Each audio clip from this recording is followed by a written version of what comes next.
de l'Évangile de Jésus-Christ selon saint Luc, chapitre 12, versets 35 à 38. En ce temps-là, Jésus disait à ses disciples : « Restez en tenue de service, votre ceinture autour des reins et vos lampes allumées. Soyez comme des gens qui attendent leur maître à son retour des noces, pour lui ouvrir dès qu'il arrivera et frappera à la porte.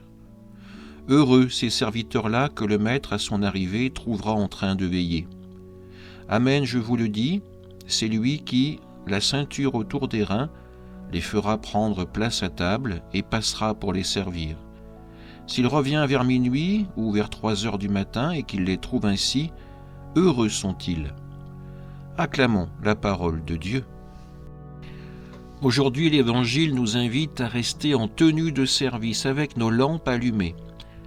Ces paroles de Jésus résonnent encore une fois comme un appel urgent à la vigilance. Dans un monde toujours plus distrait par les soucis du quotidien, l'Évangile de Luc nous invite à être des serviteurs prêts, la ceinture sainte, attendant le Maître avec joie. Imaginez, le Maître rentre d'un banquet de noces tard dans la nuit. Au lieu de trouver des domestiques endormis, il découvre des cœurs éveillés, lampes brûlantes d'espérance. Une surprise quasi divine. Jésus promet, heureux ses serviteurs, c'est lui qui les fera prendre place à table et passera pour les servir. Oui, le Seigneur, ce roi humble, se fait serviteur. Mais aujourd'hui, une question se pose à nous.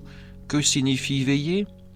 C'est cultiver la prière quotidienne comme une lampe nourrie d'huile sainte. C'est servir les plus petits, le pauvre à notre porte, le frère ou la sœur en détresse. C'est vivre l'espérance au milieu des ténèbres, ces pandémies, ces guerres, ces incertitudes. Ne soyons pas ces disciples somnolents sur le mont des Oliviers. Soyons comme des sentinelles ardentes.